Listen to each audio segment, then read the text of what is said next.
Helen, but I didn't disagree with anything that he said, and that's really unusual for me, but I really enjoyed that talk. I'm going to talk about students with special needs, and I took a very different approach to what I'm going to talk about, and I'm going to start off, I'll tell you a few disclaimers, and then I'm going to talk about some background information on SBAC and PARCC, which are the two assessments specifically for English language learners. So some background that I think is important for us to think about when we think about these kids. And then I'm going to talk about aspects of these assessments that I think are actually positive for this particular subgroup of students. And then I'm going to talk about some causes for concern and some thoughts that I have about accommodations. And I came at this from a very different perspective because what I hear is a lot of anxiety on the streets about the assessments and the Common Core state standards. And so I came at it, and especially when it comes to our English language learners and students with disabilities, and as Peter mentioned, those students who are currently not reaching proficiency levels, and we know we're raising the standards, and what's going to happen to those students, and how are we going to help them to get up above that line.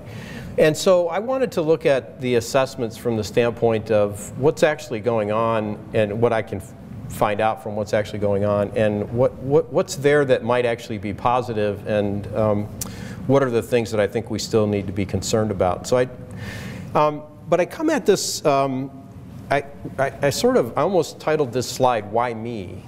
And the reason is I'm not currently affiliated with SBAC or PARCC. I don't have anything to do with either of the two consortia. I'm not helping them with the assessments. I'm not on any of their technical advisory boards or anything like that. So what I know about SBAC and PARCC, the two assessments, and the Common Core, are the same things that you will know about them if you are out there sort of reading what's on the what's available on websites. I am a member of the National Research Council's Board on Testing and Assessment, and we did have a couple of presentations that were made by the consortia to us back in the early days of their planning of their work. And so from that, and based on my work in the area of students who are English language learners and students with disabilities, I'm going to talk some about what I see out there that I think may be beneficial, and also where I think there are still areas of concern. But so everything that I know about these assessments is the stuff that's out there in the public domain, and so my knowledge about them is really pretty limited. So with those disclaimers, I want to start by talking about some things about the assessments that I think are important for us to keep in mind, and that I think in some ways are positive elements of the two assessments and their development. And in particular, when we think about these assessments and we look at them, and Peter spent a lot of time talking about formative assessment and about instruction and the relationship between formative assessment and instruction. And when you look at these assessments, what stands out is the difference between them and the way we've approached assessment in the past, in that we're trying to approach assessment really as a system. They were really challenged with thinking about the assessment system within education and not just about summative assessment. And I think through that lens, instruction becomes central and the standards become central. And so we have these standards that we're going to try to map instruction to, and then our assessments are tied directly to that assessment, directly to that instruction. So we have this cycle of sort of learning and development and knowledge acquisition and then student performance. And the idea is to create things that are much more seamless. And I think this is reflected some in information that you can find on the group websites. And I'll just cite a little bit here from the PARCC document. So the PARCC development process prioritized understanding the standards and high quality instruction first. So we're putting instruction in front, and then assessment comes after that, to ensure that the assessment will be based on a rich model of instruction in line with the Common Core, PARC content frameworks for educators were developed based on the standards before the blueprints were designed. And so we put instruction and standards in front of thinking about what the test has to look like. And you see something similar, although I think in some ways maybe not as fully articulated when you look at SBAC and how they describe themselves. But so this integration of instruction and assessment, in my view, should yield positive benefits for all students, but especially for students with special needs. The assessment's going to be less decontextualized. It'll be less divorced from sort of the everyday activities that students are expected to be engaging in schooling, and also less divorced from the things that we want students to be able to do once schooling is over and they're out there in the workforce or they're out there going to college. What does that actually look like? And so this sort of decontextualization of assessments as they currently are, I think creates assessments that are kind of in some ways unnatural for students with disabilities, more difficult for students who are English language learners, because it's not what they're doing every day in the classroom, except when it comes to test prep time, which is like the lowest instructional time in the year, right? So the idea that we will then have, as Peter was talking about, the formative assessments to guide our instruction, that those are also going to be closely tied to the standards. All of this, I think, bodes well for those students who are actually not currently meeting standards in terms of developing an assessment system that's more informative and that has a better chance for them to actually be successful on. And I have italicized here in all of these bullet points the word should, because I think just as a value proposition, these are things that we could reasonably expect, but whether or not we achieve them, of course, the devil is always in the details.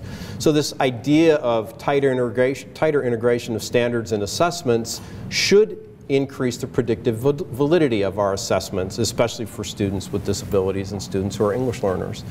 The increased use of performance-based assessments should give us inferences about learning that better predict future performance of in and outside of school for students who have disabilities and students who are English language learners, because it's more tied to what it is that we expect them to do outside of school. It's more tied to what they need to do in work. It's more tied to what they need to do if they go on to college. And we would hope that these new assessments, and based on some of the descriptions, we might predict that they would actually be more engaging, just as the instruction will be more engaging for students. Now, whether it will be sufficiently more engaging to achieve the sort of no need to focus on engagement and getting students motivated, I'm doubtful that that would happen, but they certainly should be more interesting and more engaging than the kinds of assessments that we currently have, the sort of paper and pencil tests that are not really that much unlike the paper and pencil tests that we all took. And so the use of computerized and adaptive assessments also, brings with it a lot of advantages. And these are all things that I think that we can like about the proposed new assessments. Certainly there will be a much wider variety of formats, much more novelty in the kinds of stimuli. You'll have video associated with text, and also thinking related directly to video, and a number of things like that, and as well as improved efficiency, so we can actually get more information from an assessment with less time spent in assessment. And I think this whole idea of just making the assessment look more like what's happening in instruction is very positive. And then last but not least, especially thinking about English language learners and students with disabilities, the potential for a much broader array of test accommodations becomes possible when assessments are being delivered electronically. Things that are difficult to do, like having words in a text that are live that you can click on them and get glossary information about. That's possible in an online assessment that's really not possible in an easy way with a paper and pencil assessment. And then the focus in the Common Core on isolating or identifying those sort of high impact vocabulary words and focusing on instruction there as well as assessment there. I believe that that should increase instructional focus on core vocabulary. And if you look historically, at instruction, we have not seen a lot of focus on teaching the meanings of words, especially high-impact academic vocabulary words. There's been a lot more interest in that over the last 5 to 6 years, but prior to that, there was very little focus on it.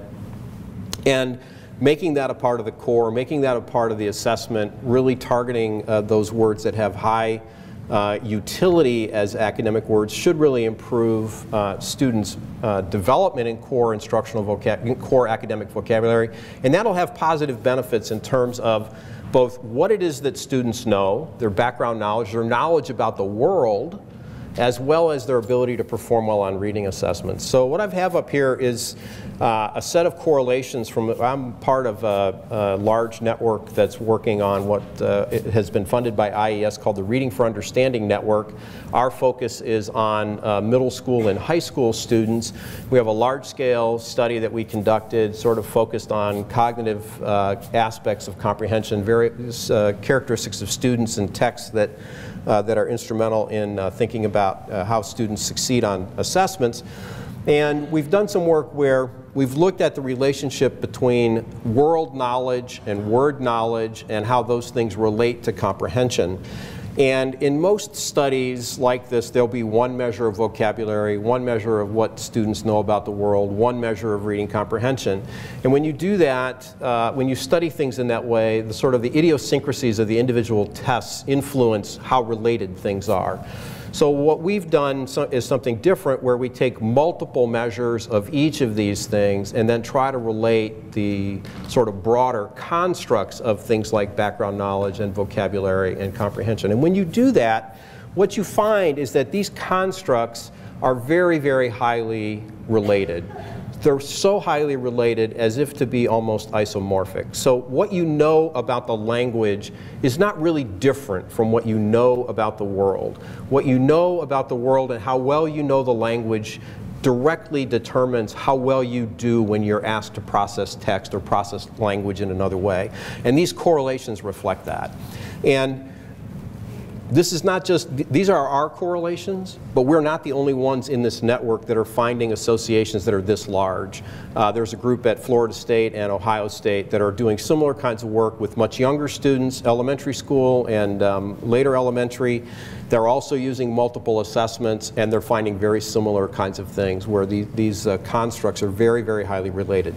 So what that means is that when we start focusing more attention on the language and on the what students know, that will pay dividends when it comes to asking them to read text and work with that text and process it at high levels.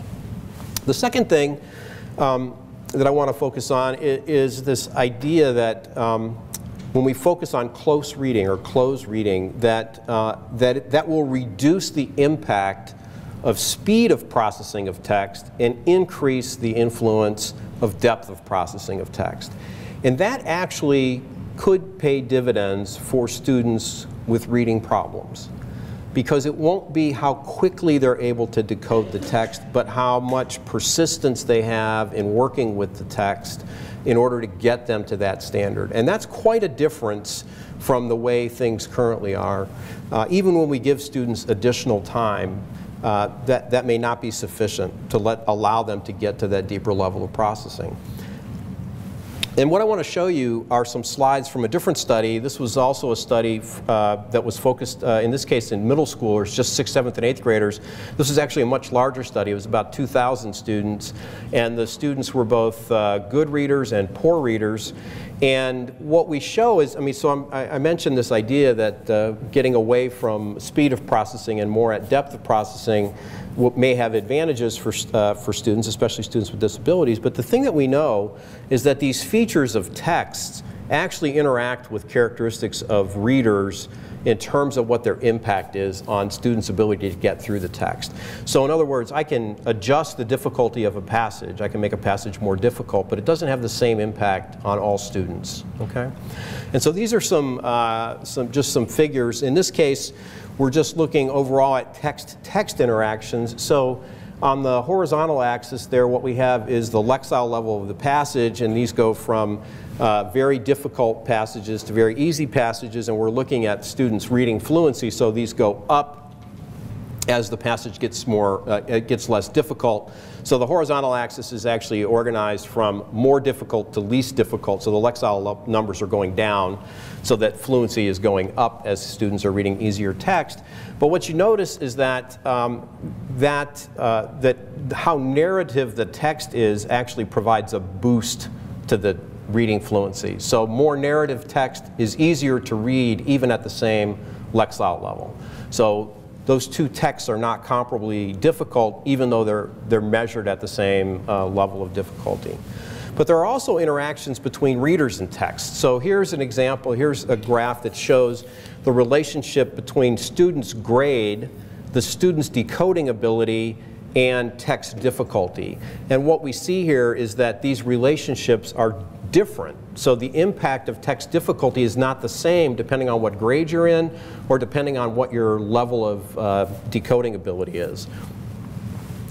And then lastly, this reader-text interaction between gender and reader type. And here we see that girls are reading overall at higher levels than the boys, but that the boys the boys are reading about at the level of girls that actually have decoding difficulties. And again, this is across 3 grades of middle school. And again, we see this sort of varying influence of text difficulty depending on the features of the reader or the characteristics of the reader. And this table just sort of summarizes, what some of these effects are that we have found in this large paper, in this paper, where we had 2,000 students read 5 different kinds of text, both narrative and expository, that varied in their difficulty, and we characterized the text in terms of a lot of the features of cometrics, which I don't know if you heard about that this morning in the conversation about text difficulty. There are a number of different measures that we use to talk about how texts are difficult. Lexile was one such measure, but there are also measures about how the text hangs together and a variety of text features like that. And what we find is a number of these features interact with student characteristics, but the thing I want to point you to is the note at the bottom of this table. And after we controlled for a variety of student characteristics and a variety of text characteristics, it's still the case that text difficulty, as measured by the Lexile score, the impact of increasing difficulty varies from student to student. In other words, it exerts a sort of student-specific effect. And that's after we've controlled for a lot of different student attributes, like their grade, their gender, their level of decoding ability. It's still, text difficulty exerts differential influences. And that has consequences when we start to think about assessment, and especially assessment for students with disabilities and students who are English language learners.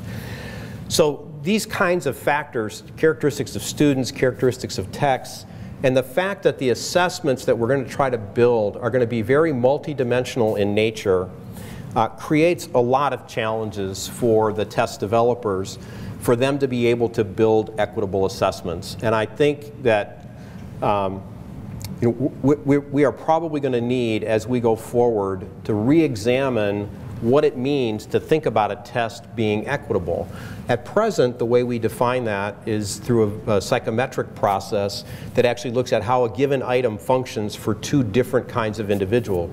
An individual with a disability versus an individual without a disability. A student who's an English learner versus a student who's not. Boys versus girls. When a test becomes multidimensional, it's not so simple to think about it in that way, because there are multiple things that contribute to the performance on any given item. And one part of that item may be comparable, but another part might be non-comparable. Or 2 parts might be non-comparable in different ways, such that performance is equalized even though the item is functioning differently. So this is going to create a challenge as we go forward. And I don't know why my little wireless network is coming up, but so with that sort of in mind, what do we, what's the cause for hope that in fact the test developers might do a good job with this? And I think there is some cause for hope. And I'm going to start with sort of looking at some of the things like who's actually advising them. So this is actually the SBAC Technical Advisory Committee, and just glance up there at those names. This is the PARC Technical Advisory Committee. the SBAC Committee on English Language Learners, the SBAC Committee on Students with Disabilities, and the PARC Technical Working Group on English learners on the left and then students with disabilities on the right. Now, if you looked at the names that are up there, what you would see is that the composition of these committees is truly outstanding. These are really, really outstanding people in the field of research, both in terms of either with respect to students with disabilities, students who are English language learners. So the people advising these groups on the development of the assessments and how to make them equitable and accessible for English learners and students with disabilities is truly outstanding. But as you know, it's not surprising to anybody here that whether or not that we accomplish that goal is still a question mark. And the devil is always in the details. And when it comes to building equitable assessments, there are a lot of details. Having a really strong technical work group is necessary, but it is certainly not a sufficient condition because technical work groups work in very different ways, and test publishers and test developers utilize those work groups to a variety of different extents. But I do think that we should take some comfort, at least, in the composition of these committees and the fact that the committees exist already and that they're already hard at work, because they're at least getting guidance from the best people in the field. Now, there is another little bit of good news. So I actually wondered up until about a week ago what I was actually going to say at this conference, because so little had been released about what was going on with respect to English language learners. But yesterday, PARC actually released their draft guidelines for accommodations and have asked for public comment. And what is clear here is that they're focused on accessibility and on accommodations for computerized delivered assessments, and they would really like public comment. So if you are so inclined to go out and take a look at that document, they would like to hear from you. This is taken from that manual on accommodations, and again, this is, I think, information that gives us cause for hope as opposed to cause for concern. Namely, the way in which they've gone about this process is what we would want them to do from the standpoint of standards and test development. They've actually described, and these come from their PowerPoint that they've released. They've actually thought about the accommodations from actually 3 different levels. You have accommodations, sort of embedded supports that are there for everybody, accessibility features that are there for selected groups of students, and then accommodations that are there for a much smaller group. And given the time, I'm going to just jump through. I'm not going to talk about these, but what I've done is pulled out a couple of the items, what they talk about in terms of embedded supports, what those things might look like. Some of these I'm not familiar with. What the accessibility features look like, and again, these are available to all students, but they would be turned on based on some judgment from the school-based personnel, and then specific accommodations. And there's a couple of pages of potential accommodations for students with disability. The picture's not quite so clear when we look at what's come out of SBAC so far. I think the information that they've put out is somewhat limited. They do have a frequently asked questions document on sample items. They've got a manual on test translations, which are specifically intended for English language learners, but that is only one potential way in which to address the English learner issue, and it is not necessarily the most effective. What is positive is that they have released 2 literature reviews, one on accommodations for English learners and one on accommodations for students with disabilities, and these are summaries of the extant literature that are actually written by people that are actively involved in this research. So these are really outstanding people that have provided the reviews for them, but the details about how this is actually going to translate into their assessment are still very much under development. And what we see when we sort of look at some of the things that they've released is, I don't know that I want to call them platitudes, but but they look like platitudes to me. We're going to build equitable tests. They're going to work for everybody, and mom and apple pie and all that other stuff, but no details. And so I think this is a cause for concern. Now, you know, again, I'm not at the table, so I don't know how far along they are. Again, Park just released their document yesterday, so maybe SBAC's releasing theirs next week, and they're just unfortunate to have this meeting come right before they do that. I just don't know. But the kinds of things that they talk about in the documents that have been released so far are very limited in terms of what we might want to see in the way of accommodations. I'm kind of running out of time, right? I'm doing all right? Okay. Well, so here are some of the causes for concern that you know, based on what I've said so far. And I'm going to talk here about English language learners because I think the picture's a little sketchier for them. We have a bit more information on students with disabilities, but then except when you start to think about the very low incidence disabilities and all the different contexts in which those disabilities appear and what we know about how accommodations work. But in the English language learner world, the picture is actually not all that great. And it's much better than it was 10 years ago. It's even better than it was 4 years ago, but it's still not rosy. And we have very few studies that have looked at English language arts. We have very few studies in some grades, and in some grades we have no studies. Like we have no studies that look just at third grade, or you know, we have a lot of studies at fourth grade, but none that look just at third grade. We have some combined studies, but no just third grade. There's a limited set of accommodations that have been looked at for English learners, and a limited set of studies that have been done on that limited set of accommodations.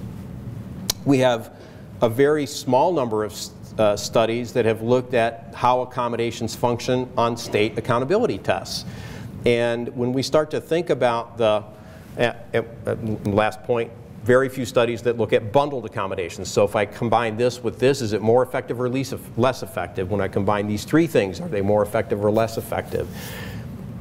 When you start to think about the multidimensional nature of the tasks that students will be assessed on, thinking about how to address the accommodations problem becomes challenging in many ways. And the fact that we have so little information. So I have a couple slides here that are actually a summary of a meta-analysis that we did, that we just updated last fall for the Center on Instruction, that looked at English language learners. And this basically gives you a breakdown of the numbers of studies. There were 20 studies, 65 different measures of impact of the accommodations, and you can see sort of how they were spread across content areas. You see very little information about reading. You see very little information about 5th and 6th grade. Nothing about high school, right? Nothing beyond 8th grade. You see the types of tests. I mean, the state tests account for maybe a quarter of the studies, if that. A quarter of the effect sizes. And then this is the set of accommodations that have been studied and the amount that they've been studied. Those are not effect sizes there. That's how much information we have about those accommodations. So we have a lot of information about simplified English. We have a pretty good amount of information about English language dictionaries, a little bit less about bilingual dictionaries, Spanish translations, dual language booklets, and things like that. And down to things like dual language questions, reading passages aloud. And some of these are actually, you would question as whether or not they're even appropriate accommodations for English learners, such as small group. The problem is not attention deficit disorder, it's language proficiency. But that's what the lay of the land looks like when it comes to the research base on accommodations for English learners. And I think somewhat more disheartening is that when we look at the magnitude of the achievement gap, these graphs up here, the bars on the left are the magnitude of the achievement gap on NAEP assessments and TIMSS assessments.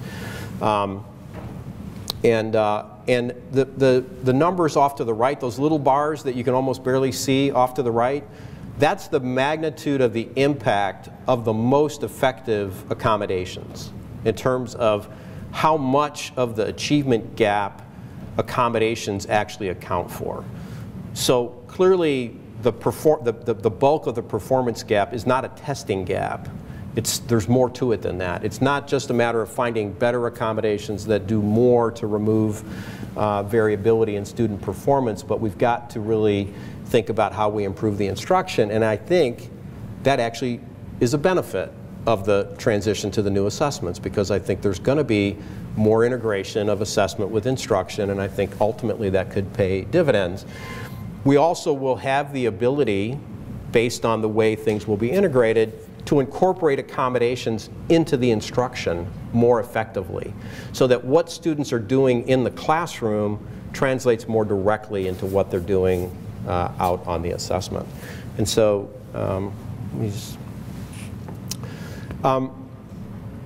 so we have this consensus that some of these accommodations are effective, but the set of effective accommodations is actually fairly small. I would say that there are none of the accommodations where we don't still have open questions about their utility and who to use them with and when they're most effective. And when it comes to things like reading language arts, we really, we can make decisions, but we can't make them based on data. And that's not a good thing. I think I probably should stop, because I think I should stop. So I just would just sum it up by saying that I think there's reason for hope out there, and I think that there's a fair amount of reason for hope, both in terms of the quality of the standards, the kinds of assessments that we're trying to build, or that the consortia are trying to build, that will hopefully do a better job of integrating instruction and assessment so that that whole pipeline is much more seamless, that all bodes well for English learners and students with disabilities. But there are big challenges ahead, and especially when we think about how to deliver accommodations in the assessment and instructional setting where we have confidence in the tested impact that those accommodations will have on student performance. There's still a lot of research to be done. So I'll stop there. Thank you. So I need that. You need this thing. Yeah. We just